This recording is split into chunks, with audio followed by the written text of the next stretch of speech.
Okay.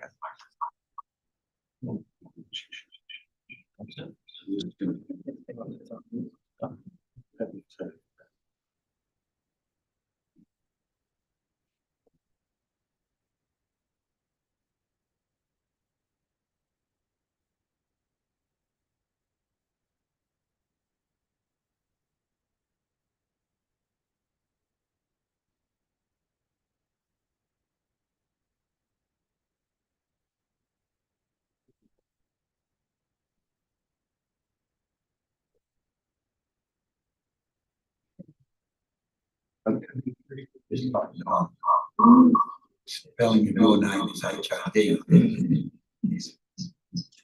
Right. Just turn her off. It should stay in.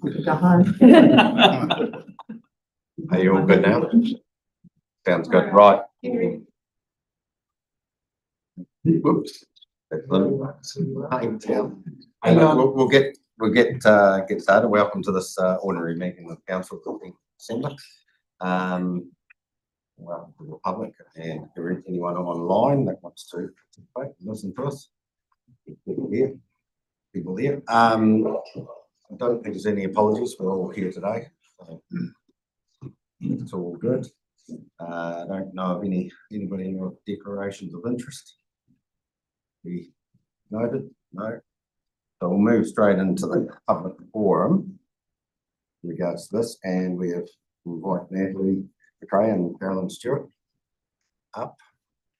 As say that around the rules in regards that from council you can ask questions of clarification and not here to debate issues. You have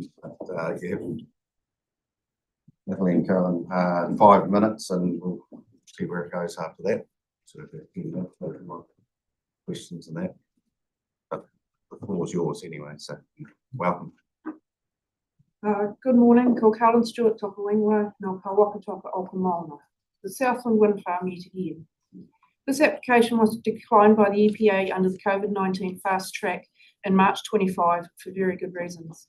Instead of accepting this, Contact have applied again with the same proposal under the new Fast Track Act. And this time the local most affected residents do not get to comment to the panel. So we're here as ratepayers to discuss your comments to the Fast Track 2024 panel. Unfortunately, we have not been provided with your draft comments and therefore cannot discuss these. We therefore petition that your submission to the Fast Track panel does not represent your ratepayers, including the affected parties. Just a show of hands, who here is familiar with the site and the surrounding area? So you will recognise our concerns then. In December 23, West Catlins Preservation conducted an anonymous survey at the Wyndham A&P show. The results were 19 for the wind farm, 115 against, and 15 who didn't know. Although a small sample, this result is very clear. We are not aware of any surveys undertaken by our councils. I'm here for fighting for all of Southland. I believe it is for the community to decide what is best for Southland, not a private company whose responsibilities are to their shareholders, not this region or New Zealand, and not 16 ministers sitting in Wellington who also get to comment. I believe pa waka toka, the environment and our community deserves better. Your lack of consultation with the community on this project has failed those you represent. As councillors, you have been let down by your CEO in not ensuring correct procedures were followed. When this was first proposed by Wind Prospect, our family met with Dean Whana at Te Ao Marama. And West Catlins Preservation spoke to Southland District Council through their 10-year plan process. Our message to both was, decide now what you want Southland to look like in the future, what is too special to lose before someone else does. And now 17 years down the track, someone else is deciding. Let's stop this wind farm now and ensure it never comes back again. I'll now hand you over to Natalie. Thank you. Hi, I'm Natalie McRae, and we're part of a group called West Catlins Preservation. We have members from a large area of Southland and from all walks of life. Our group formed in 2008 with the idea of protecting West Catlins for future generations. We have several concerns with the proposed Southland wind farm at Slopedale.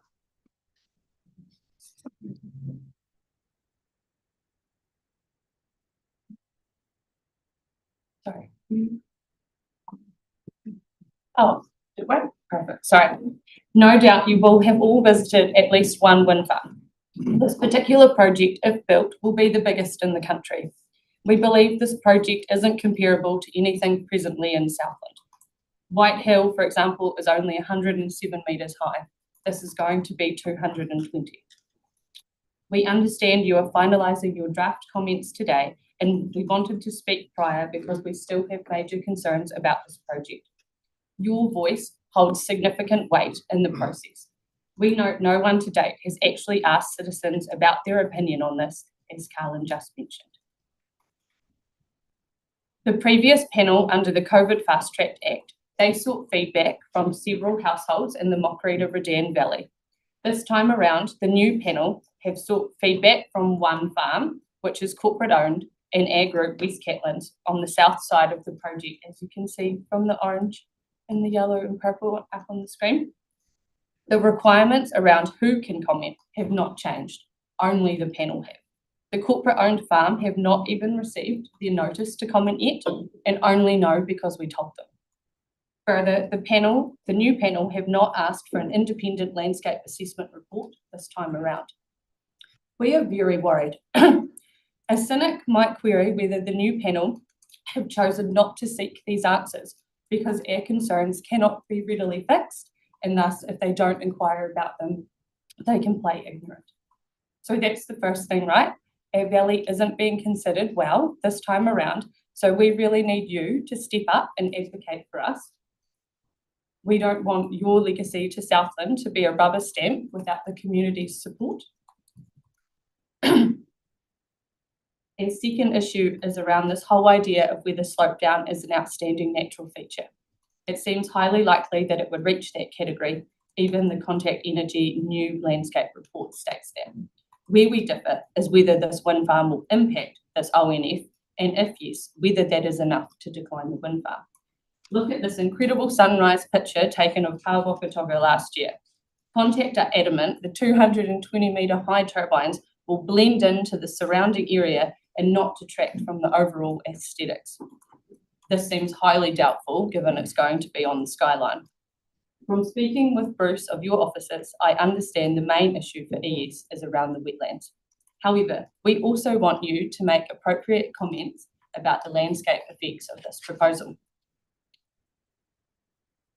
ES were party to the Boffa-Miskell report in 2019, which detailed this particular area a potential ONF candidate. The previous panel who declined the application also agreed that part of the project site has outstanding natural landscape features. And 27 out of the 55 turbines will be located in that candidate ONF area. As you will be aware, this new panel is under different legislation though, and outstanding natural features are not given the same level of protection. However, conditions must manage effects. We agree with the previous panel that the landscape effects are so great that this project is not suitable here. The panel still have a chance to decline this project, but it would require strong opposition from council. Have Environment Southland obtained their own landscape reports? The two reports prepared by Contact Energy are very biased. We believe the effects of the largest wind farm in New Zealand being put on top of such an iconic hill cannot be managed, and thus no condition could realistically reduce the adverse effects to an acceptable level. The effects are inherently unmitigable because they arise from the presence and location of large industrial structures inside a candidate ONF area. We need you to put this forward on our behalf. A member of our team has also found several deficiencies in the documentation, which we don't have time to cover off here, but I'll just highlight a couple because there's 17 pages. These include things like the stream analysis only has 2 years of flow data, so a lot of the information has been synthetically generated. There has only been pockets of modelling done in relation to the 1.2 million cubic metres being dispersed. The ecological assessment uses percentages to downplay the seriousness of the areas being lost. And the Mimihow water abstraction, which Environment Southland has a duty of care to, shows a lack of investigation into the impacts of removing huge quantities of water. We think a precautionary approach is needed here because the effects have not been appropriately assessed by Contact. If your comments are relying only on the application, and not further independent information, they will be inaccurate. Lastly, let's talk about the significance of this project. Contact want us to believe we need this power so badly that regardless of all the detrimental effects on the environment, the panel should forge ahead anyway. We all know that nothing New Zealand does is actually going to have a major impact on climate change, and renewable energy should be built in appropriate places, not ruining an iconic area of Southland. You have a chance here to say we as councillors still have grave concerns about this project and that you support West Caitlin's comments on the landscape issues submitted previously. You are not the decision makers, and as such, you are not bound by the purpose of the Fast Track Act. You've got the Local Government Act, which obliges you to promote environmental wellbeing. Please align your comments with the previous panel's rejection of this consent application. Lastly, I'll just turn you to this picture up here. We had this made because we don't believe that the representations by Contact are accurate. So if you don't approve this project, the lights aren't going to go out in Southland. There will be another project that crops up. This is forever.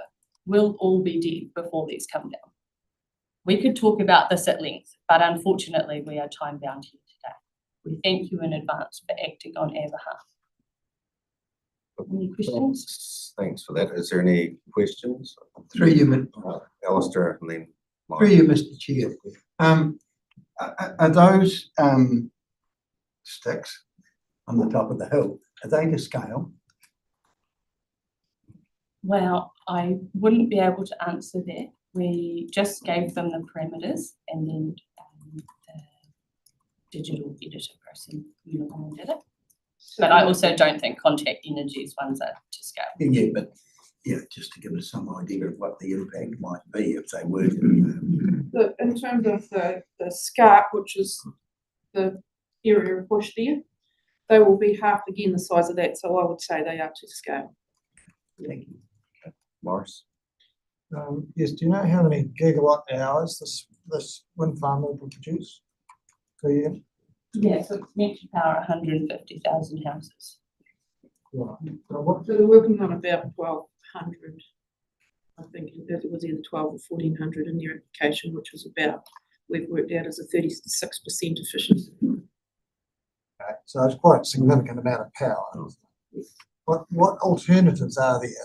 So so Southland currently imports about 445 gigawatts of power based on last year's figures, because all the other figures in the application do not take into account Kaiwera Stage 1. Kaiwera Stage 2 will more than cover this. And you've also got your Makariri Solar, which Kaiwera Stage 2 and Makariri Solar have not been considered in Contact's application.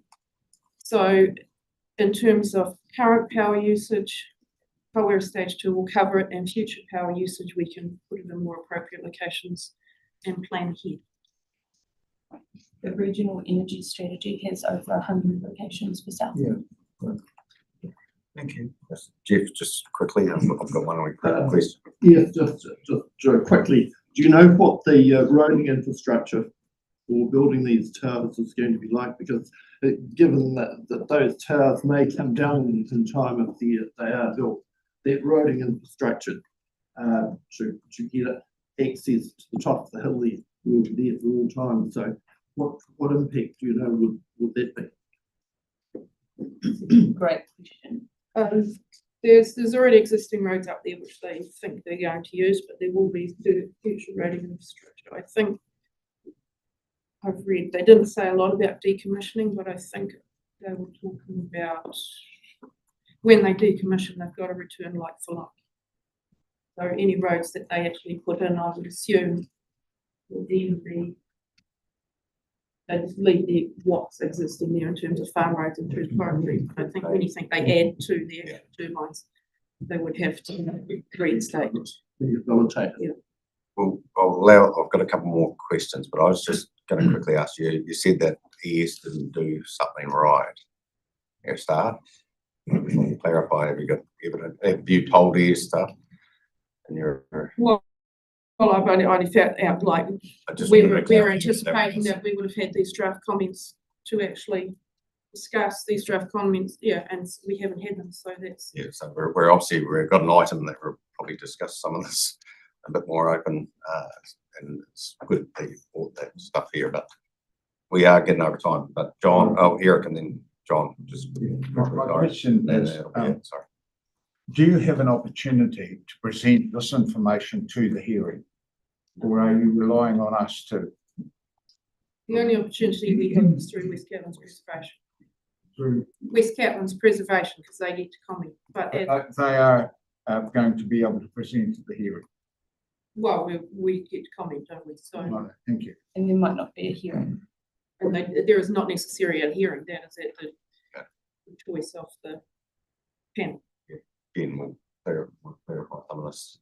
The item, John. Yeah, the scale of these, my understanding is it won't just be visible from local residents.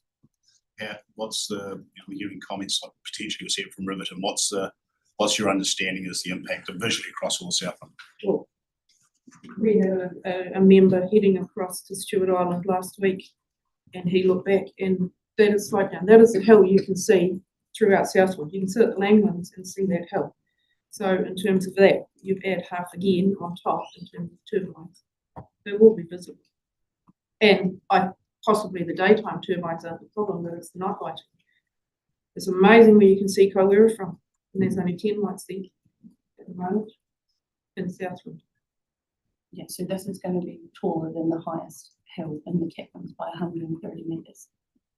The Contact Energy won't do 3D modelling within that to show where it will be visible from. And I assume that's because it will be pretty much all the same.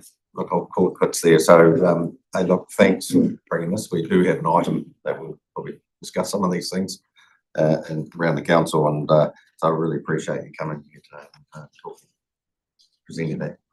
All good? Move on to confirmation of the minutes. Some like to move those. Bill, second, David, all in favour, say aye. No discussion there, so we've got through there. I don't know any notification of the extraordinary business. So I'll move on to. Don't have any questions, or we might have one, but we'll sort that out.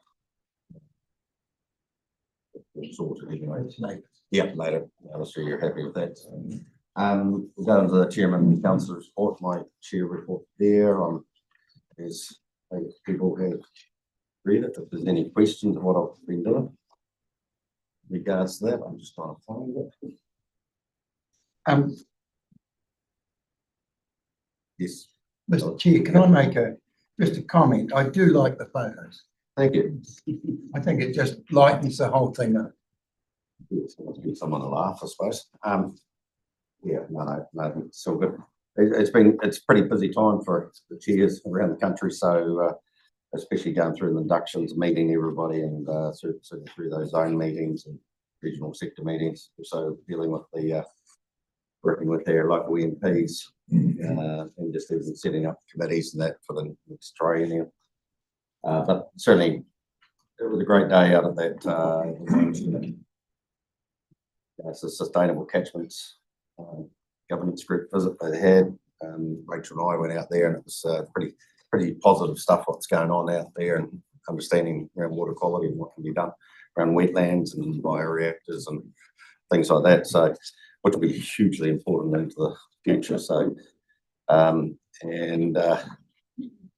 yeah, Santa Parade, it was quite interesting. There was no cars that didn't get a ride, so we had to walk around. So Rob and I had we had to walk in front of the local Invercargill mayor. He thought that was quite appropriate. He was in a nice BMW, so, and we just walked in front. So, yeah, thought that was quite enjoyable.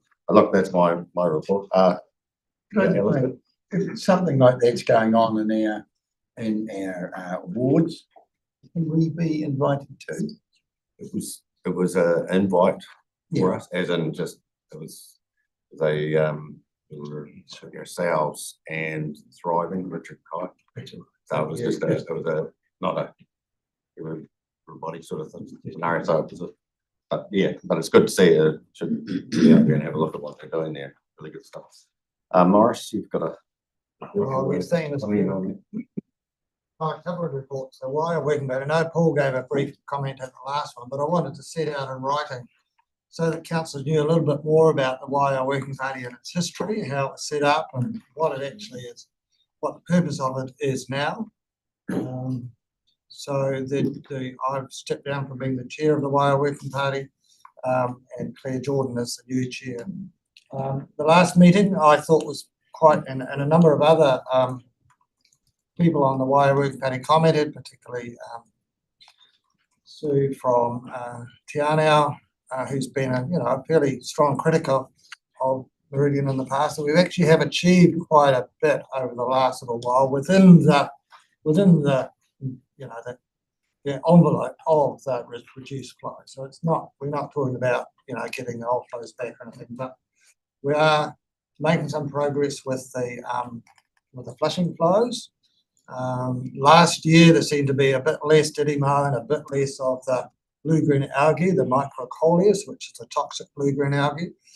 Whether that was a result of the flushing flow or not, but Meridian did put down more water before they really had to last year to try and keep a lid on the growth which occurs in the late summer.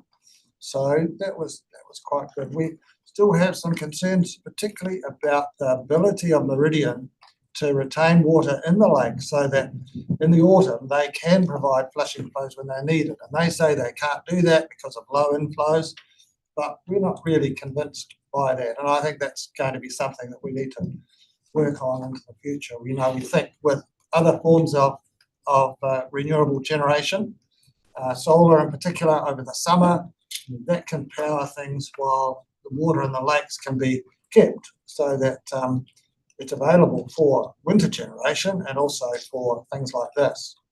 But Meridian are not really playing the game at the moment. Although I do think we have a good relationship with Meridian, and as I say, some things have been good. The other thing that I think the council needs to be aware of, and that is the eel or the tuna monitoring program. They collect the elvers at the Manapuri Weir and they take them and put them in parts of Lake Te Anau and Manapuri, so that because obviously when the eels want to migrate out, they can go through the turbines and die, so they catch them in the summer and the autumn and then release the big ones downstream. So they take the little ones and put them in the lake, take the big ones and put them downstream so they don't go through the turbines. But the monitoring of the success of this program is something that needs to be improved, and that's something we've been working on. Now, they really need to know that what they're doing with all these little eels is actually having a beneficial effect for the population, because long-finned eels are a threatened species, and the big lakes are a really important habitat for them. So those are a couple of things that I think the YR Working Party will need to continue to work on. And the other thing, Mr. Chairman, was the meeting held in Wanaka, the Wai Wanaka Alpine Lakes Forum. Wai Wanaka is a community group and it's very well resourced, and they have an active role in trying to protect the lakes, the natural character of the lake and everything there.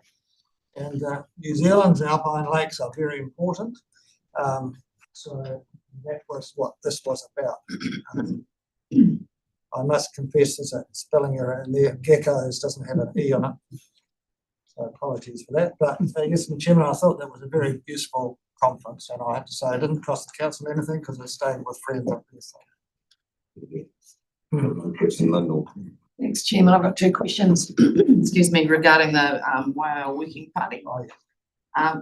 Firstly, wondering if the realignment work has started or finished and whether it's made any difference if it's finished. No, it hasn't started yet. They didn't do it last summer because of problems with the turbines that were out and the weather conditions as well, but they are planning to do it this summer. Right. So it will be really interesting to see if that makes a difference. That's a good question. Thank you. And the second question is the last sentence that you refer to the YR Working Party writing a letter to us with recommendations on how Meridian can improve the health of the river and lakes. Yeah. I'm just wondering if you could explain to us or help us all understand how that letter might feed into what our engagement is with Meridian? How would you get? In the past, the letter has gone to the chief executive or to Karen, who's the chief, is the GM of science. So personally, I've had, and I know that Karen's had a more proactive relationship with the chair as I was last time, and with an ongoing. Rasmus Gabrielson, who's a new chief scientist in the team, there's a meeting with Karen and with Claire and myself on Monday to talk about how the monitoring of the YL can be incorporated into what the YL work has done and what the Southland ES staff science team is doing. So it's ongoing, and I think that in the last few years, in the past, it might not have been quite as good as it could have been, but I think in recent times it's certainly improved. Thanks, Jim. Good. No other questions? I'll move to receive those reports. Thank you, Mr. Chairman. Anybody want to second? Yeah, Lyndall, all in favour, say aye. Aye. Against, carried. Right, move on to 9.1. Chief Executive's report. It's all yours, Rob. You've really got much to do these days. Thanks, Chair. Look, I'll just highlight a few things in the report. We'll start with the recent announcements of the reforms. There's quite a, as you know, quite a significant package of government proposals around both government reform and also the new resource management system. And it's obviously we've got significant change ahead. We're still working through the detail. You know, there is a lot of detail to work through, and we'll be working through that and keeping you informed along the way. I guess our focus around our public statements is consistent with the Chair's public statement yesterday. It's all about ensuring Southland's interests remain front and centre to any new framework, just making sure that we're pushing hard to make sure those interests are front and centre, and actually what comes out works for Southland. One size doesn't always fit all, so we've got to work pretty hard at what I suggest. We continue to play an active role in these discussions. We've got a number of staff on a range of national working groups, and also the Chair and myself are involved in the regional sector. We had a regular Zoom this morning, just to get a highlight, just to get a briefing on what's happening at the moment. And then senior staff will be online this afternoon, where we've got James Palmer, the Minister for the Secretary for the Ministry for the Environment, talking to us on Teams call. Coming up, we've got a series of meetings with other local councils in Mana Whenua. We've got the Mayoral Forum coming up, the Southland CDM group, Te Rupitaio, and also there'll be some meetings we've got with DIA and the Local Government Commission. I'll also be attending the Milford Sound Program Board meeting tomorrow to help ensure that the region's interests are represented in that discussion on this important part of Southland. I'll be reporting back on this when we get to there. So look, in the meantime, the work goes on. As we've talked about, the work does go on. We've got our ongoing functions need to be delivered. We've got to focus on delivery. And yesterday's announcement did highlight the key role freshwater farm plans are going to play in the new system. And we've got a work program, as you know, that's providing guidance for this and helping farmers meet their certification requirements and improve environmental outcomes. And this all sits alongside our practical on-ground support for landowners and community groups. These range from intergrazing, storm recovery assistance to grants for environmental improvement projects, and also for biodiversity protection projects. Our investment in science and monitoring continues to protect public health, water quality and biodiversity. The weekly recreational bathing waters testing program starts on the 1st of December at popular swimming spots and recreational spots on our rivers and coastline. I'm hoping to get to the Aridi Beach this weekend just to see how good they are. I'm hoping it's going to be a good day.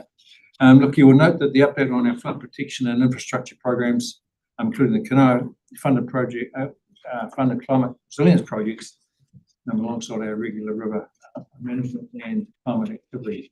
So that's an important update. So noting that significant investment that the government's making in these climate resilience projects in Southland. We've It is significant. These are the first investments since the investments of the 1980s, and I think they recognise the important role they play here in Southland. Look, there's a lot of activities going on in our marine and pest plant space, animal biosecurity programs. Pleased to note there's been no further Sabella, which is the Mediterranean fanworm, detected. And I'm pleased to announce that the project manager has been engaged to progress the Bluff Haul-out facility, which will be really important for a range of reasons, but importantly, our marine biosecurity activities. Our Wilding Conifer field operations are progressing well, and we've had a conversation with a number of ministers and MPs and senior officials about how best to protect the region in this space. Noting we've got a particular interest, a particular challenge here in Southland with Douglas fir plantings, and just how do we actually manage those Douglas fir plantings going forward, which is going to be an ongoing seed source, and we need to get on top of that real quick. I understand that the Mid-Dome Trust is having discussions with staff at the moment, but here and about getting together to perhaps workshop how might that happen. What's really encouraging for Mid-Dome in that conversation, and this is a real big one for the region. We continue to maintain our 100% compliance record with consent processing timeframes, despite a high volume of new applications. And our recent significant activity includes the Waikaka gold mining application. Internally, we continue to prioritise our staff development and also health and safety and digital transformation. So recent examples of digital transformation include South Maps going live, and also payable improving rates experience.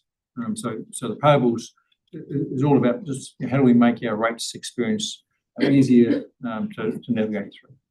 So these all help deliver efficient services and provide modern tools for both staff and the public. And we'll continue to focus on those things as well as our normal work. So, Chair, happy to, those are just some key highlights I wanted to emphasise. If any questions, and the team will help me with those questions, I'm sure. Yeah. Don and Morris. Thanks, Mr. Chair.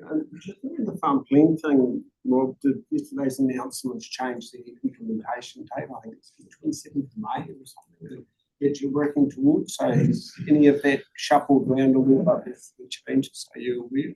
I'm not aware of any dates. I'm looking for anyone who's any change in dates. I guess what it does do is reinforce that that's important work, and we want to focus on just continuing that work to support the farmers. But I think anything else?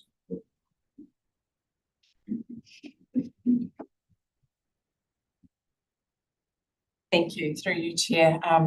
We continue to liaise almost weekly with MFE and try and tickle a date out with them. They are promising it soon as well. So we are likely to see a shift in dates, don't I think is that indication. Thank you. Yeah, just picking up on the generator tranche 3 application for Stead Street.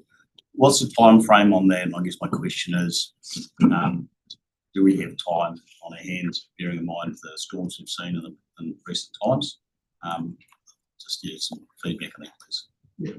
I'm not sure we've got time on our hands, so it's full steam ahead. But Lucy, have we got any time frames? Sorry, the generator for the Stead Street is going to tranche 3 application. What are the timelines on that, please?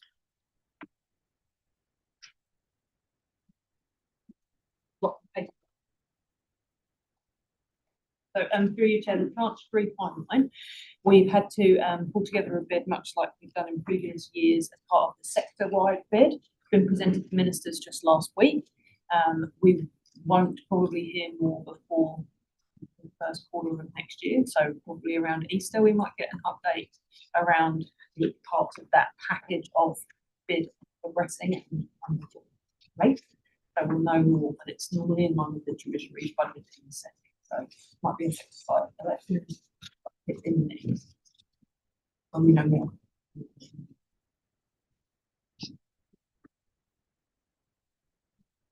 Yeah. follow-up question. Are we comfortable with the timeframe, I guess, being with role generation? So one of the alternative pathways for us to fund the generator will be through the annual plan process. So the scoping that's been undertaken to inform the tranche 3 work will stand us in good stead. Or we'll bring it forward. The government look like that in the dragon. Just in regards to that as well, do we know how long Para was that in regards to the storm that we recently had? Did it go out? The cargo associated with that Stead Street pump, was there a concern? I don't know that off the top of my head, but I can certainly find out. So one of the things we've been working through is the contingency plan around how long can the power be out before it's a problem for either the airport or our water drainage network. And so I can get you that information. Good. Next question. Morris? Oh, thank you, Mr. Chairman. Just looking at the River Works program. I'm thinking about the newspaper article in the paper earlier this week, which the headline was very bad, I thought, for this council. Your explanation, Mr. Chairman, was very good, but it appears that the minister has been given quite a lot of false or misleading or inadequate information, which is very unfortunate. If he was able to read all of this, then you would see that there's a lot of work going on. So, as I say, that was very, very destructive, I think, of us, particularly in the current environment, when there's a lot of work going on, and to see that in the newspaper was very disappointing. So, I don't know if there's anything we can do to avoid that sort of thing. Do you have any suggestions? Mr. Chairman, or Yeah, we're putting a real emphasis on telling our story and making sure the information's out there. We'll be doing that as we talk to the ladies and committees as well. It's really important that we get the information out there. It's a key thing of our story. And I'm happy to invite them down and show them the stuff we are actually doing to show that we do a fair bit of work. I mean, we've got specific challenges and rivers and that. So, but yeah, if he wants to come and have a yarn, I'm quite happy to talk to him about those issues and show him the work that the staff is actually doing. We are doing work in every river, so it's the main thing we get to make sure he knows. So, and we are in the process, or we've either written to him or about to write to Hogarth, just Minister Hogarth, just to set the record straight. Good. Billy Alistair and then Lyndall, then Phil. Can I just get an explanation when we go to the Stead Street pump station and the tuna monitoring? At some cost, we put in a fish ladder in there. So is the tuna monitoring to monitor how effective that is, or associated with some other project monitoring the number of tuna going through? We'll ask Lucy to come forward. She's the expert of tunas in this particular instance. Thank you, through Chair. So the tuna monitoring that needs to be undertaken in this first season is to set the baseline so that we can then make sure that the mitigations we put in place are protecting the tuna as much as they need to. So setting the baseline, that's the first level of monitoring that needs to be undertaken, and then there'll be ongoing monitoring if tuna are found that warrant the conditions.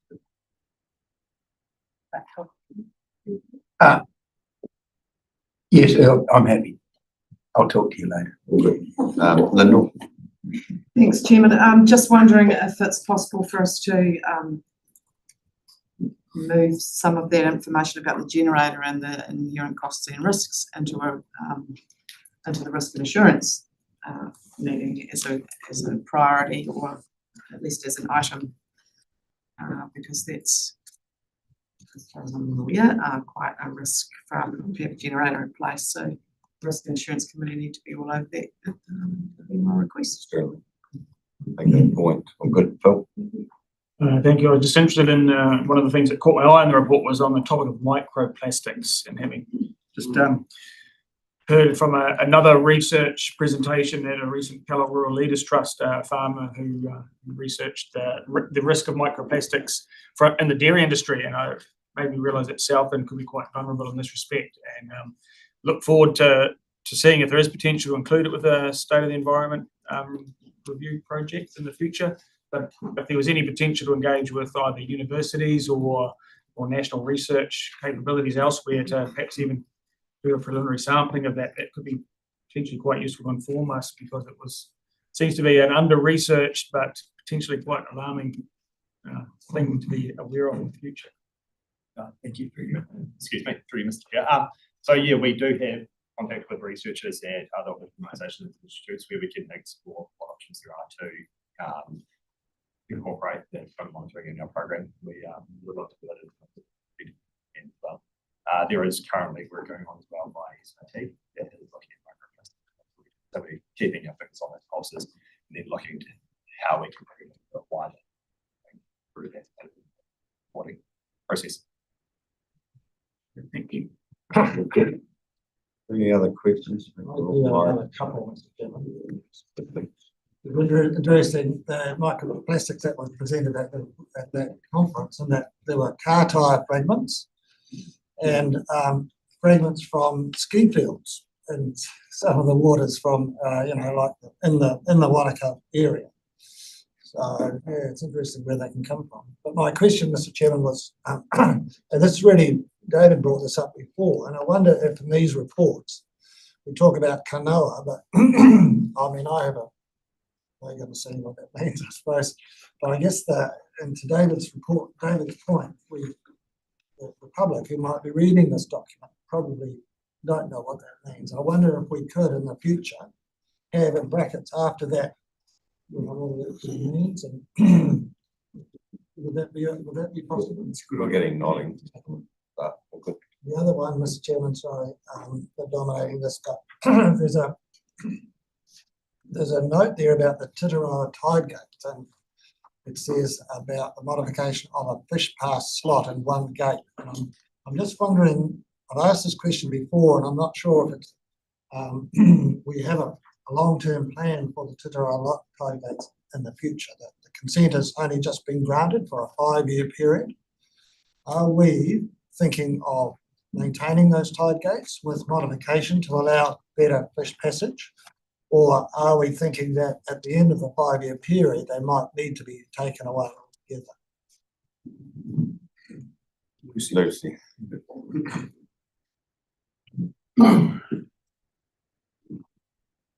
Thank you, Councillor. Through your chair. So in regards to the Titiroa gates, the consent was issued for 5 years. We've already run nearly a full year. Yeah. So the modifications are required to comply with the consent we've been issued. So that's that first bullet point. In terms of the longer term situation, that's definitely a matter for this council and ties in with our broader conversations about leading on our land and our catchment planning approach.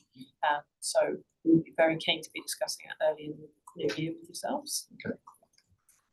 Thank you, Mr. Chairman. Yeah, just a quick question. Probably the last one. If those gates are removed, does that impact on private land ownership? So through you, Chair, there was modelling that was presented through the hearing that indicated the impacts of the land if the gates were removed. I think there needs to be further work done on that. Good. Right. And I'll move and seconder to receive that report. Morris and Alistair, all in favour, say aye. Aye. Against, carried. Right, we'll move on 9.2, councillors' remuneration. For reading this, you will have received an update of a revised table. It's actually incorrect on page 42. Paula has worked it all out. It was just the correct table, so please disregard what's on the agenda and use these handout. That's what was the last 3 years in regards to where we're heading. And Paula. Just for the councillor to take the report as read, and thank you, Chair, for explaining the table and the correction to the table. The report is for the council to actually discuss and agree on the loading in relation to the remuneration, setting the rem for the committee chairs and the base rem for the councillors with no additional responsibilities. We've also asked the council to review and adopt the updated elected members' remuneration expenses policy. A track change to that policy is actually attached. The key changes to the policy is actually the inclusion of the childcare allowance and the home security allowance. So I open it for discussion.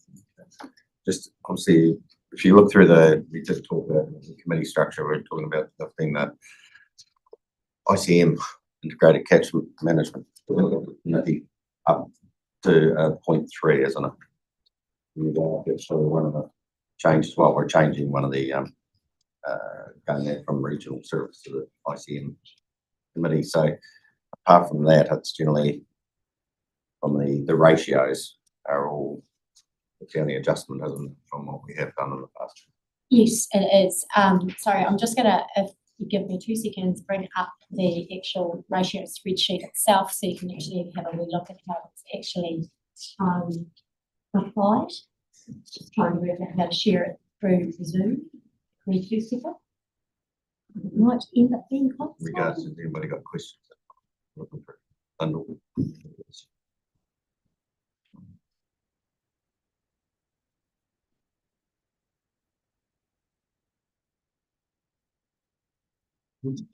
Yes. For clarification, the table on page 42. Yep. Is that what's being recommended, or are you saying something different? 42. It's last year's. That's that's what you've been getting paid. You go to the spreadsheets, so the more the spreadsheet. What up here? 46 is where we're heading, I think.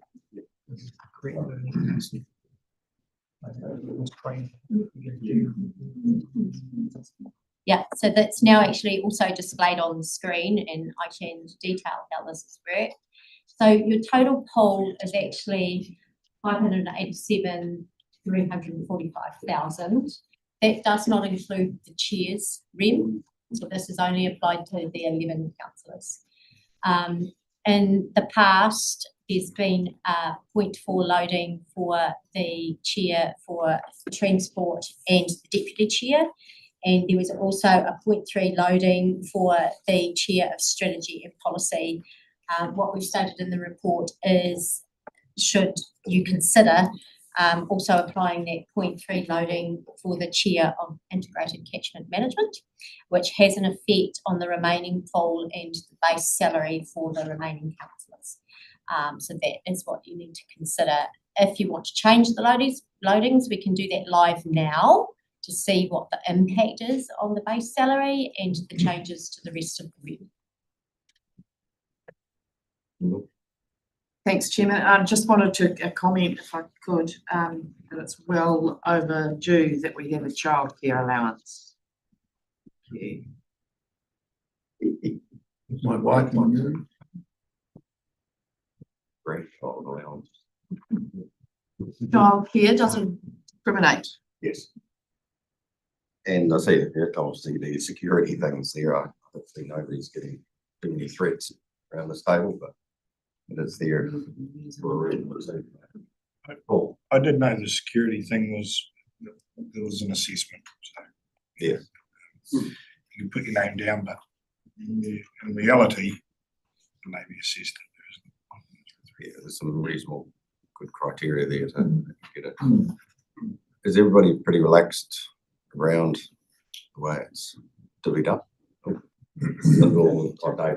Yeah, I was just going to say, I've read through it, and I think it's fair that the integrated catchment management goes up, given there's a lot of Camilla stuff going on. It's going to be a lot of work in there. And I thought the rest of it seemed pretty fair, really, as Paul just said, that the security thing the way out there, but only when there's a desperate need, really, you've got a case for it.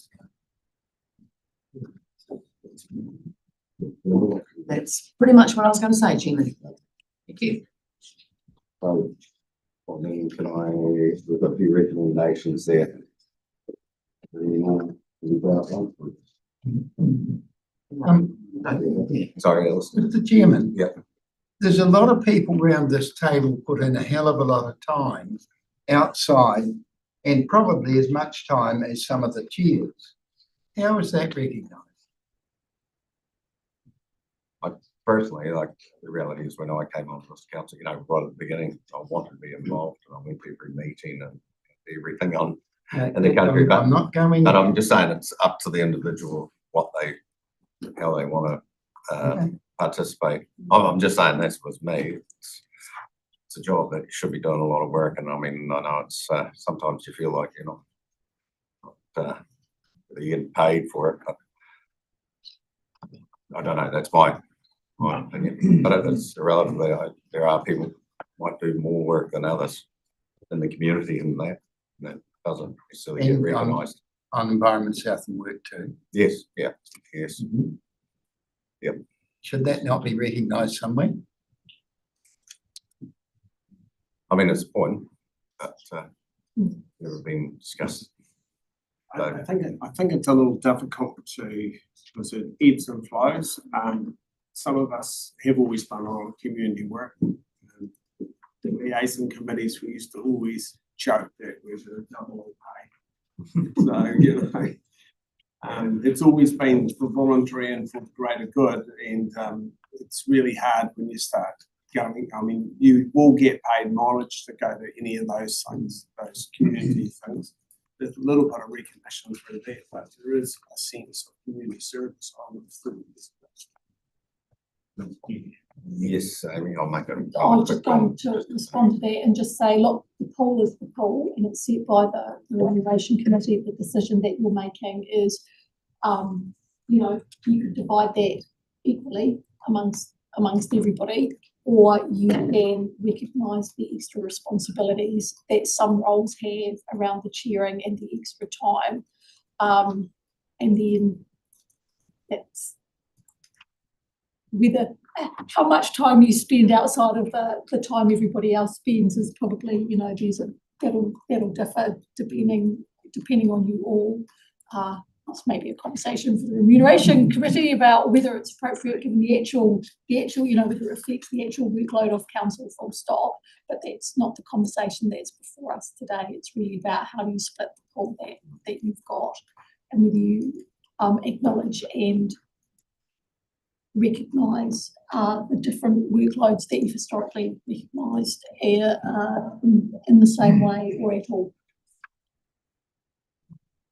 I think it's like everything in society. It's heavy lifted. People want to get involved, do a lot more, and willing to participate. And don't do that. So no, it doesn't feel right. I don't know what you're. Yeah, absolutely. And I recognise, like Phil last 3 years in regards to the climate change strategy, and that huge amounts of work. And it's still the thing is still coming from him. Sorry, Phil, wrong. Well, that's the thing that he's got a hell of a lot to do that apart from his basic salary. So there's people like that. It's just like life at the moment. So, but point taken. Absolutely. So did I get a mover and seconder? Yes. No, we're talking about the recommendations. Can we do all those? Sure, we could do them all together in one single hit. Everybody happy with that?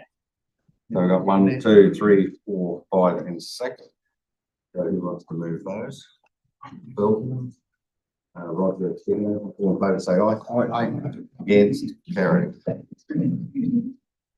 We move on to 9.3, the contact Southern Wind Farm fast track approvals there. Bruce, so we coming up here.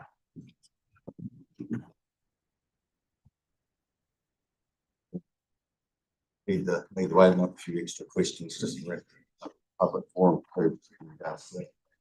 All good. Thank you, Mr. Chairman. Take the report as read, but you'll recall that in 20th November council meeting, there was an open workshop discussion and the open meeting around the approach to be taken to providing substantive comments on this application. Certainly endorse the comments made by the speakers in the public forum about the importance of appropriate scrutiny of this application by Environment South. I'll get the list. Oh, yeah. That's right, Mr. Councillor Chair. Thank you. Yeah, so absolutely endorse the importance of appropriate scrutiny of this, and it's no rubber stamp as far as Environment South is concerned, and that was reflected in the feedback that you gave on the 20th of November. Just to perhaps clarify a couple of procedural aspects of this. The Environment Protection Authority makes the decision about who is affected parties and or who has opportunity to participate in this process and who has the ability to lodge substantive comments. Obviously, Environment Southland is one of those, as is West Catlins. As part of their comments, and you've seen those before, we did request from the panel convener that the appropriate opportunity be provided for the community to have input. How widely or narrowly they cast that net is entirely the decision of the panel, so it's not a council decision as such. Another sort of important element that was raised earlier was around the hearing as such. Under the Fast Track Approvals Act, as compared to a standard track application, there's no hearing as of right. So the panel can request a hearing, but the ruling process is that there won't be a hearing. So that makes it doubly important that Environment Southland does scrutinise these applications really closely on behalf of the communities that we represent and also on behalf of our environment. So moving forward with that, you will see that basically the report itself picks up on your feedback from the 20th November. Key points there on page 59 of your agenda.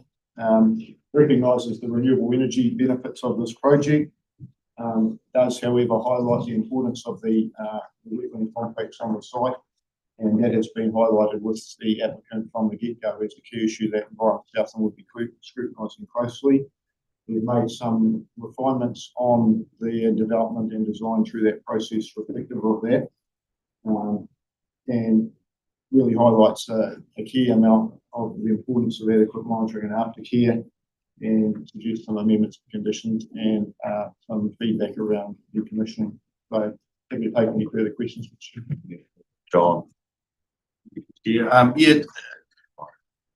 I guess that the first application I put in, we saw our delivery 3 ways from site. My understanding is now it's solely one heading north. I guess the question is what is the view when we have potential generation of national significance, and that's heading directly out of our province, being that potentially we will see these little windmills from around Southland. So, and obviously the storms have had recently highlight resilience for our province. So I guess my question is, do we have any feedback on this around payback for Southland directly versus just national payback? Through you, Mr. Chairman, that is certainly an issue that we could highlight through the comments if you'd like us to do so. Through the process, originally there were 3 potential grid injection points in the previous application. Under the current application, there's 1 grid injection point, about a 16.5 kilometre circulation line that runs northeast from the site to connect into the grid. Now, how the power is distributed from there, I can't comment on that, but certainly if you want to emphasise that point, we could add some further content to the comment. Morrison, Lynn. Thanks, Mr. Chairman. So the original application was declined for a number of reasons. One of the reasons I understand was that it wasn't absolutely necessary for this power installation to be put in a site. It could go in other places, and that was one of the reasons that it was turned down initially. Is that correct? There were several reasons. That was a factor in the decision making. There were some ecological concerns and landscape concerns. So a range of reasons for that it was declined. It's a large decision, so I wouldn't seek to paraphrase the full element of that. Is that something that we could emphasise or ask for? Mr. Chair, A suggesting that we should request clarification of why this is the most appropriate site. Yeah. The application does deal with that, but we could certainly, if you want to do so, you can entirely in your hands the issues that you want to raise. So if you want to add to the previous discussion that we had on this and flag that potential issue, then you're perfectly entitled to do that. Now, the weight that the panel may or may not give to that is entirely their call. Well, Mr. Chairman, if other councillors agreed with that, is that something we would need to add to the recommendation? that we ask the panel to consider alternative sites. See where the other questions go. I'm hearing. Sorry, just to clarify a little bit on that, just so you don't mind cutting it. Yeah. The panel that's considering this is considering this application on this site. Right. You know, the application documents deal with alternatives. There's absolutely no reason why you can't add that comment. Obviously, the weighting that the panel may or may not give to that remains to be seen. So just to clarify, the actual, it's not about where the site is there. That's the application is, it's not about having alternative, I should say. Sites. There is there's some relevance to that because the normal process of even a standard track resource consent application and the application itself should discuss consideration of alternatives, which this application does as well. But if the council want to add some further comment on that, certainly raise something to stress that. Just carry on, Mark. We'll hear it, but we'll just listen to Lyndall and come back to it. Lyndall, and then you. Thanks, Jim. It actually follows on from Councillor Rodway's comments. Presenters this morning comment on the fact that we don't comment on the landscape values necessarily, and I just wanted for you to clarify for me whether we are still able to comment on that if we hadn't already commented on it in the past, because I understand that the process is very different and very limited to what we can comment on. So, question is, does the process now allow us to perhaps add in a comment about landscape values to support the speakers this morning? And if it does, how would council feel about that? It's very, Mr. Chairman, good question. You'll see on page 67 of your agenda that the draft comment does deal with the issue of landscape. Highlights that while we have been liaising with Southland District Council on this process, and they've engaged Boffa School, who prepared the regional landscape study that's been referred to in the document there.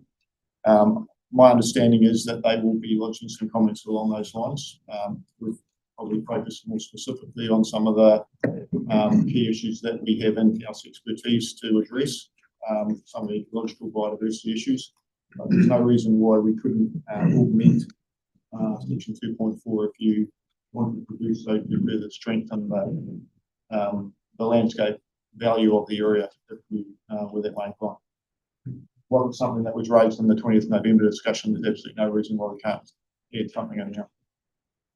I'll put a comment on that too. Yeah. Chair, the applicant's stated goal of biodiversity gain, proposal and notes, and yet further on they say they're only doing 2 years of monitoring. So I suggest that based on their stated goal, 2 years of monitoring might be a fairly short time frame. And it sort of ties in with what Councillor Ludlow is talking about, and possibly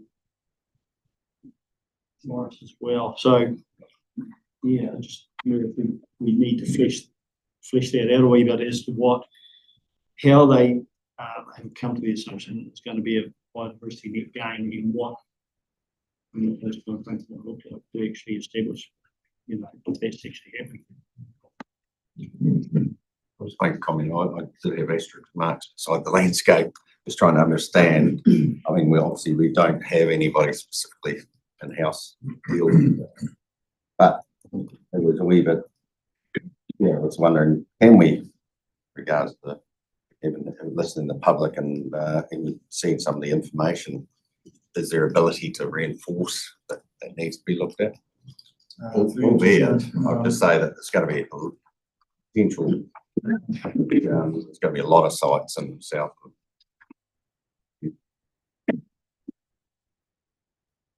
Certainly potential to reinforce that comment. Part of our submission when we spoke to the panel convener session, we collectively suggested between the three councils that there should be a landscape expert included on the panel. So there is a landscape expert as part of the decision-making panel. Certainly there's every ability to reinforce the landscape aspect more strongly if you'd like to do so. can I put it round to the councillors, is anybody here against that, or do we have support in regards to talking about that? Yes. Support. Can we? Well, that's what we'll ask. We can. Can you, what's the timelines and? Through Mr. Chairman, we can certainly, we've got another week, was the 10th, we've got till the 17th to amend their draft comment and then send it to the EPA. So certainly can do that. Thanks, Chair. Would it be helpful for us to refer to the East Southern District Council's study in the paragraph just? That was actually a regional study. The Southern Regional Landscape Study Yeah. was co-funded, as it refers to on page 67 there. Co-funded between the agencies. There's one element of that. It was a publicly available document, but it never made its way through the first scheduled Resource Management Act process to be incorporated into the relevant planning documents. So I guess at the moment it's not a fully fledged study that's been through a public consultation process, but we have referred to it. We can certainly strengthen that. Yeah, that's my request really, is that we strengthen the reference to them. Thank you. So just in regards to that, obviously, point 2 of the second recommendation there, subject to any amendments. But we'd like to see it, just hear it's changed where it goes, obviously. Does that sound all right? Or how we can work that through the system? Mr. Chairman, we can certainly draft up additions to what's proposed in the draft, picking up on the landscape point and also some Councillor Matheson's concern about with ongoing monitoring, and also Councillor Benjamin's point about resilience in the electricity network, and include all those in the draft. Yep. Sorry, Roger. Thanks. That's good to hear, and I wanted to reiterate Councillor Matheson's comments around the monitoring timeframe. Looking at the biosecurity and biodiversity section, I see there's a emphasis on wetlands, and I just wondered to what extent avian fauna have been considered. Mr. Chairman, yes, they have been closely considered. We had Katrina from our biodiversity team in the working group that was looking at this. And we also have been liaising with the Department of Conservation, who have status to submit into this process as well. Generally speaking, there was a level of staff comfort with the application measures as proposed and the content of the application. So it hasn't been stressed any further in the draft comment, other than to make it clear that there was strong scrutiny of that environment itself and its important statutory function that we hold. Okay. So everybody's happy with that. Provide us some feedback, and we'll see that in due course before it gets away. So, okay, we've got someone happy to recommend those. John and Alistair seconding, and all in favour say aye. Aye. Against, carried. Thank you, Chairman.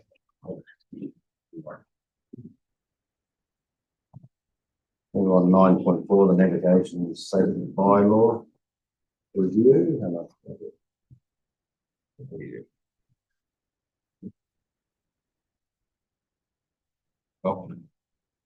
Yes. You think we read through and we've worked on this a bit, so. Yeah, we might take the report as read, although I'll just highlight some changes that's different to what's in front of you. So the statement of proposal, there was an error in the speed up of table. You might have seen it said current proposed. Those being fixed up in clause 25, maintenance of maritime facilities. There's no change to that clause in the bylaw. It's just been included in the statement of proposal now under general matters. Changes to the bylaw in the statement of proposal, there is it does specify that there's a note under 1 point. So when I was putting the documents together, that was my oversight, and I did not put it in the draft that you have. But I do have a copy of that. And it's just a note that relates to use the exercising portion of that access lane. So I can share that around if you're interested in seeing it. And the last thing that you don't have in the moment is the ICC delegation. So we were awaiting the committee meeting yesterday for ICC to determine that bylaw was the most appropriate form, and to share the drafting with us. So those clauses have been drafted by lawyers, commissioned by the Code City Council, and we now have access to that. So that will be included in the draft as well. There's no change to the scope of that, that we discussed at a workshop a few weeks ago. And I have some copies of that drafting as well, if you're interested in seeing it. Other than that, it is all the same that you have in front of you. Thanks for that. Any questions in regard? We have spent a bit of time on this. Thank you. One, perhaps a minor point, 29.3 on page 20 or 93 of the agenda says that a person in charge of a vessel used to tow any person at a speed exceeding 5 knots. Unless one other person is on board who is 10 years of age or older, and 10 years seems to be pretty young. I can imagine an adult riding along at high speed towing somebody and they have a heart attack, and the 10-year-old then has to take over and control things. Is that a standard age, or is that something we can alter? It seems a little bit young to me. I can answer that through you, Mr. Chair. 10 years is the standard age as an observer for anybody's undertaking a towing activity such as skiing, towing a donut or anything like that. So that's purely for that. That's a reasonable consistency with what everybody else is doing. And it's purely not to take over the vessel, but it's to be the skipper's eyes. So he can just pay attention to what's going on in front of him rather than looking over his shoulder and seeing what the skiers do. Okay, so it's not a problem if the person, the adult, suddenly has a heart attack or something. Well, that's always I don't know. John can afford a boat, so he might have a. Oh, I was going to say the school bus, same situation, mate. Yeah. Most dads probably have their 10-year-olds spinning the wheel on. Yeah, I was going to say. They can be drivers.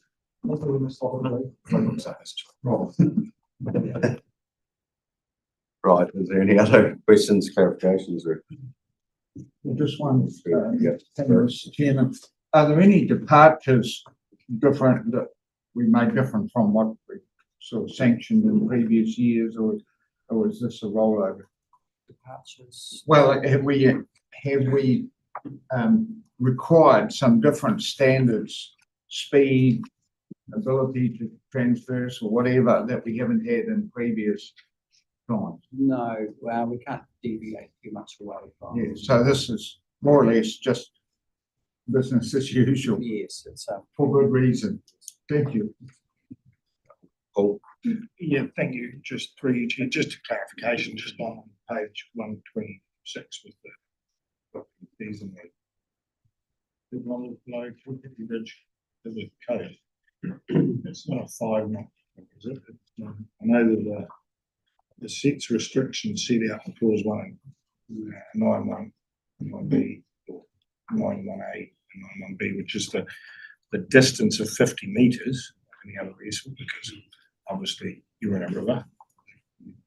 But seasonally, the uplifting doesn't restrict down to 5 knots at a certain time of the year, does it? It depends. We've tried to find a balance between all the users of the river. So you've got some jet boaters, you have fishermen, white boaters, you have duck shooters. So it's trying to find that balance, seasonal balance between all those groups and come up with the appropriate time. So that there's a couple of reasons why you'll see most of the uplifts take place around about 1st of August through to 30th September, and that's to duck shooting and also prior to fishing season. It's trying to get that balance around, and some areas of the rivers don't have any of those activities going on. So that won't reduce the speed of vessels to 5 knots. A speed uplift, if there's a speed uplift there, it means there is no restriction to speed. Thank you. That's all clarification. Thank you. Thank you, Chair. One of the things that is front of mind for me is jet skis. And can you help me understand where they fit? And I'm looking at the the glossary of terms, not quite sure where they fit and Yeah. are problematic, right? So in a bylaw, jet ski it fits up under the term personal.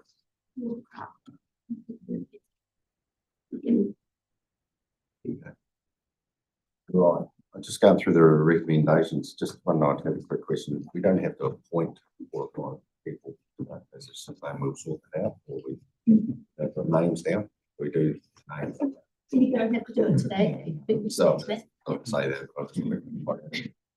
we will when needed, so, that's all good. So there's 7 recommendations there, it's straightforward, just to get this out there. I'll move. Have you moved that, Eric? Paul seconded, all in favour say aye. Aye. Yes, carried. Thanks. Thank you. Right. Move on to the south of 9.5, south of flood control and drainage management bylaw review. Let's see. David, cover. Yeah. Great.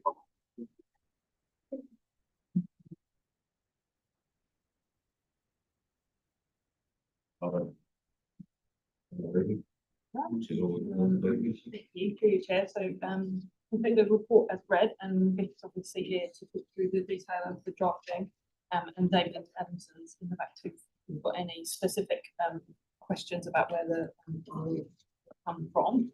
We've had this before you a couple of times, previous council and this council have workshops around the reason why for the bylaw, and now since we asked for the next step.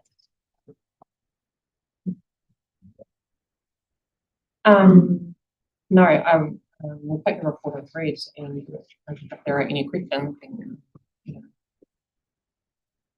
we have any? Oh, yes. I wonder whether it might be useful to have Dave up here for help with questions as well. He's trying to hide down the back. But Are there any questions? Anybody? Oh, yep, go on. Yeah, it's only one, and there'll be a pretty obvious answer for it, but it's the grazing and stop banks, and I think the last few springs we've found September's been our worst month. It's so that for me is when we have a rule in place, it all gets run to when you have timelines and conditions. So that's just one wee flag for me.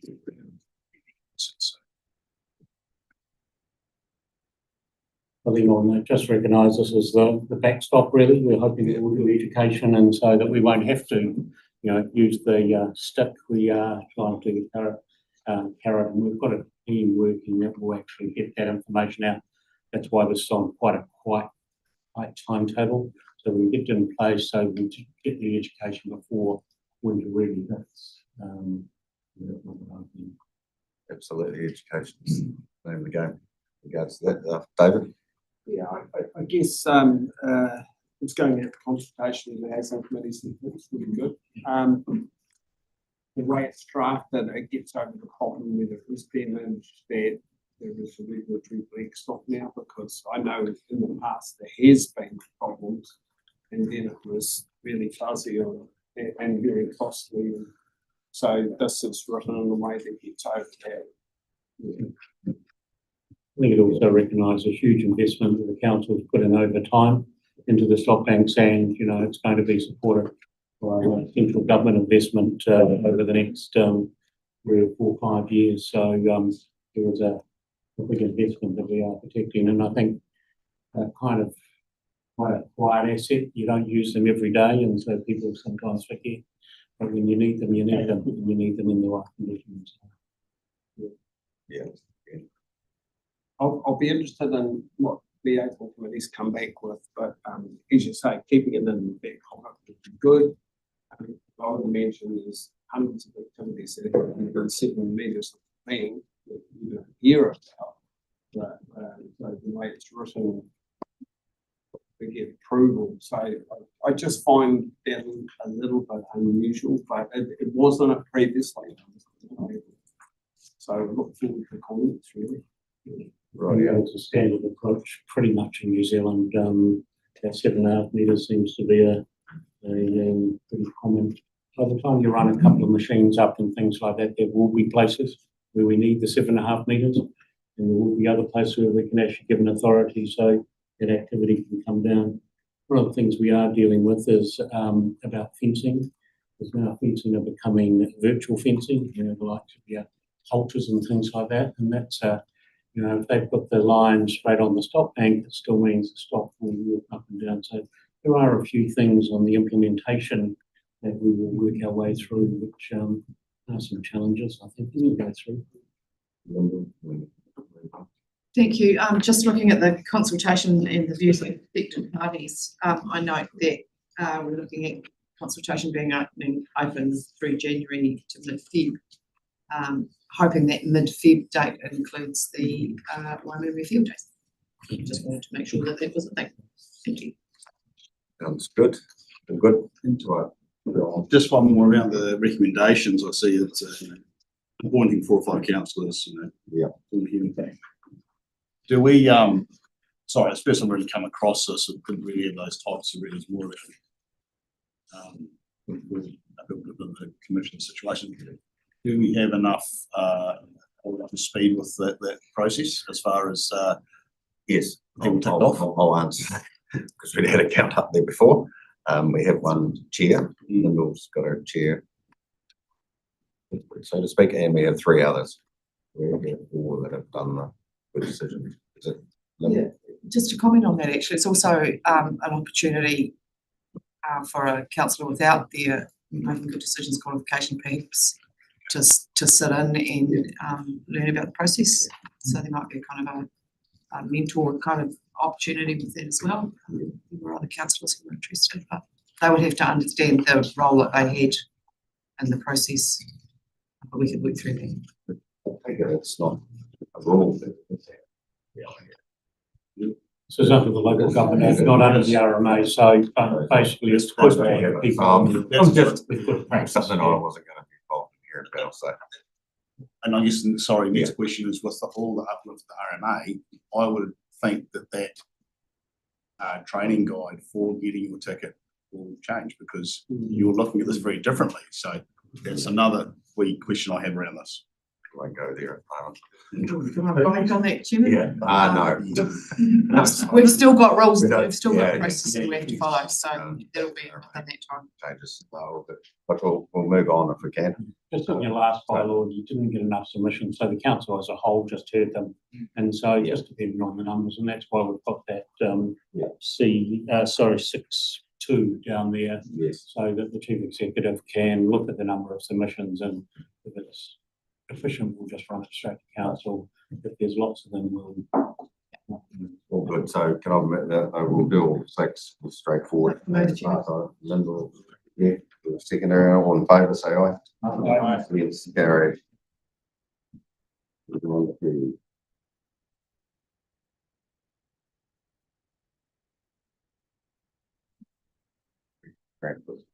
here we go.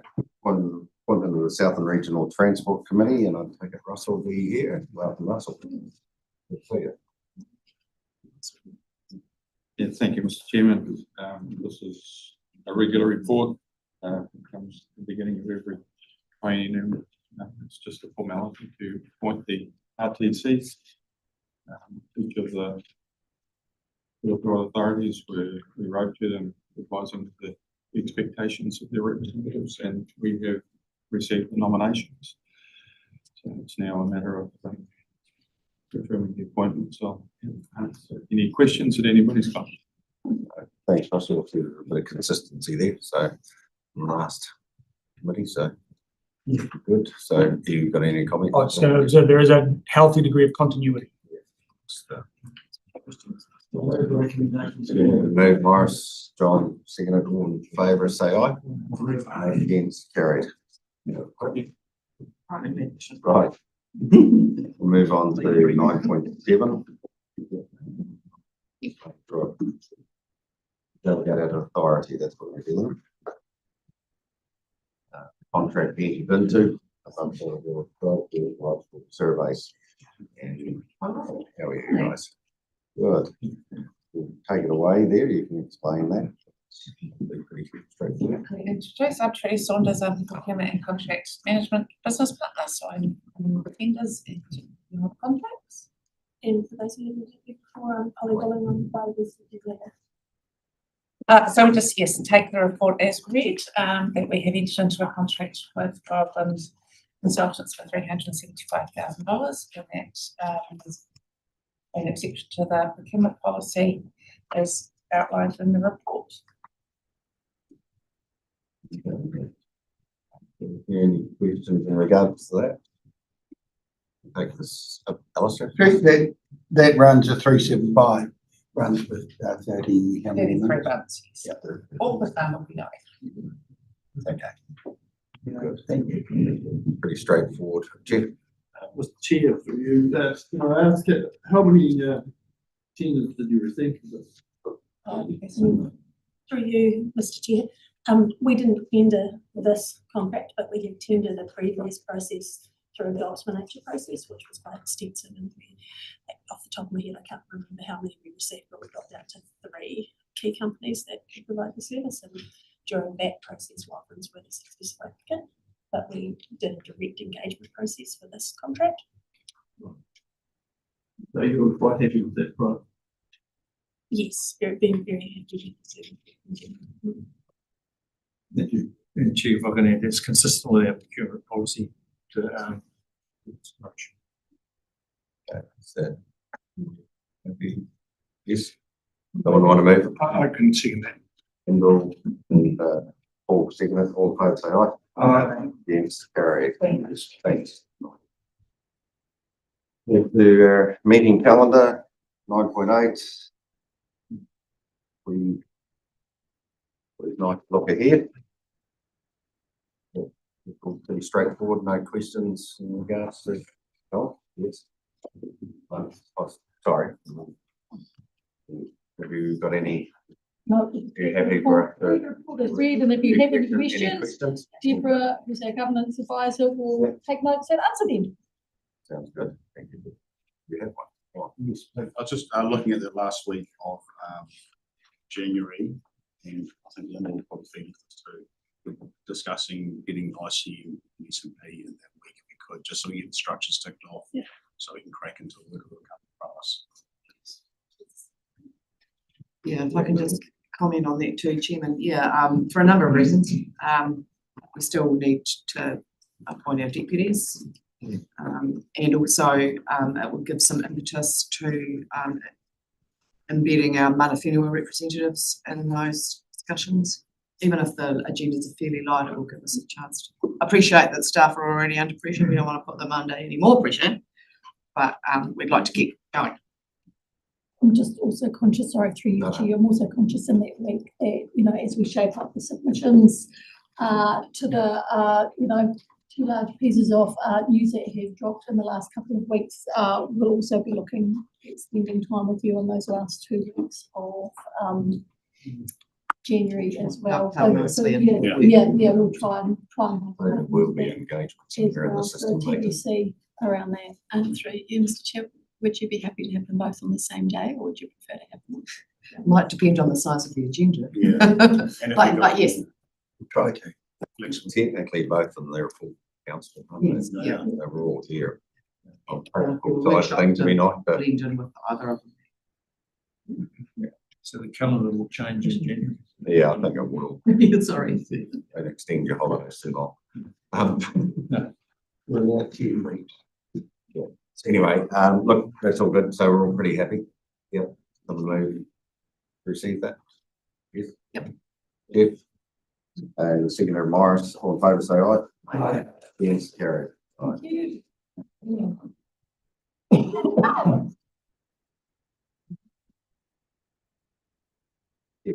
Move on to 9.9, councillors diary. December, Jan. The latest diary update, and that's the date it went to press, no changes on the daily basis sometimes. Also, if there's any leave of absence requests, for the holiday period in particular, it would be helpful to know, just to help us manage. Yep, Paul. Yes, can I, 28th of January through to 3rd of February 2026.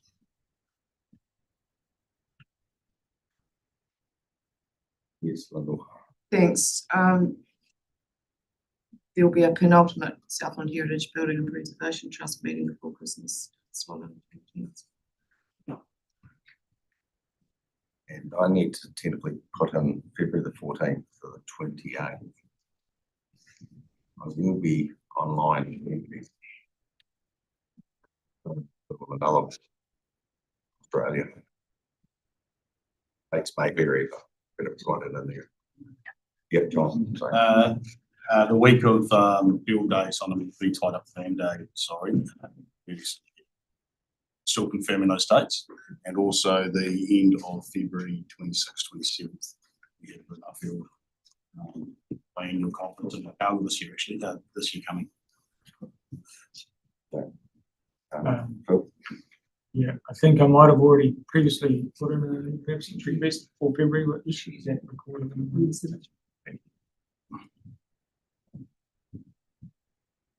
Yeah, so just regard, there's not two, I'm just looking on that.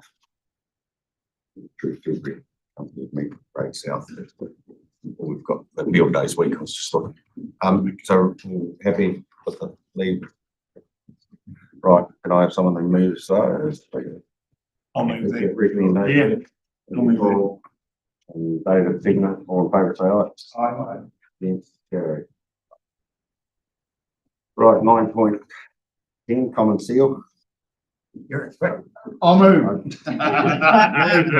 Procedural motion. I was waiting for someone else was Right, there's two lines. Right, that recommends note the documents, so common seal, we're gonna move over here.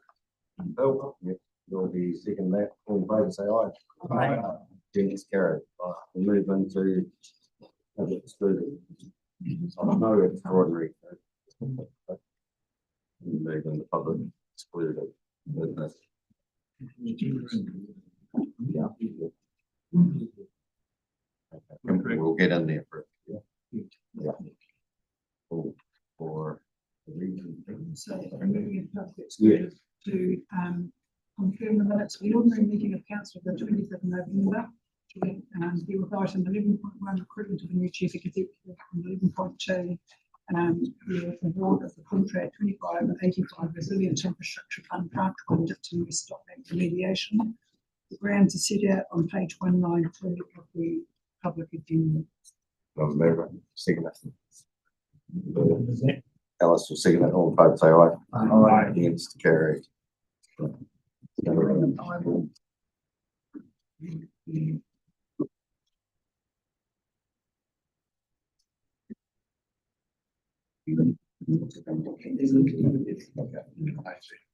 Just tell us when we're.